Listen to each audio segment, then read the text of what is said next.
மீனா என்னப்பா நீ அவளுக்கு உடந்தையா? உன் மேல நான் எவ்வளவு மரியாதை வச்சிருந்தேன் தெரியுமா? நீ இப்படி பண்ணலாமா? நீ மயிலுக்காக என்ன கோயிலுக்கு வர சொல்லுவே நான் கொஞ்சம் கூட நினைச்சு பார்க்கவே இல்லை மீனா. அவ இங்கிலீஷ் லிட்டரேச்சர் பட்டம் வாங்கலனாலும் பொய் சொல்றதுல பெரிய பட்டம் வாங்கி வச்சிருக்கா. என்னக்கா என்னாச்சு? இந்த நிமிஷம் வரைக்கும் நான் அவருக்கு உண்மையாதே வாழ்ந்திருக்கேன். இது வரைக்கும் ஒரு ஆம்பளை கூட ஏறெடுத்து பார்த்ததில்லை. என்ன போய் எந்த பொண்ணு காதல கேட்க கூடாத வார்த்தை. நான் தப்பு பண்ணதான் மீனா. போய் சொன்னவதான், ஏமாத்தினவதான், என் தப்ப மறைக்கிறதுக்கு புருஷன் மேலே பழி போட்டவதான், அதுவும் குடும்பத்தையே கோர்ட்டு போலீஸ் ஸ்டேஷன் அலைய வச்சவதான்.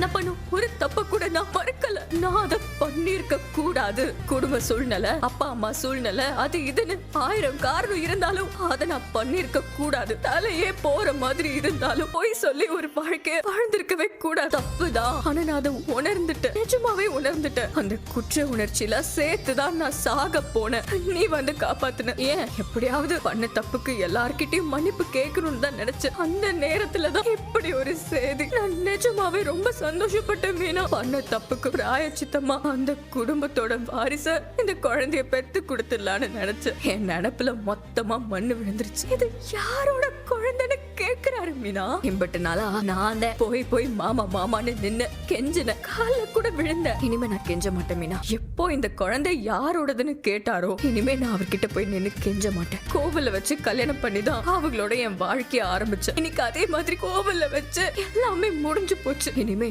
அவருக்கும் எனக்கும் நடுல எதுவுமே இல்ல. அவரை நான் பாக்குறதுக்கோ பேசுறதுக்கோ முயற்சி பண்ண மாட்டேன். எனக்கு அவர் வேண்டாம் மீனா. எனக்கு அவர் வேண்டாம். எனக்கும் அவருக்கும் எல்லாமே முடிஞ்சு போச்சு.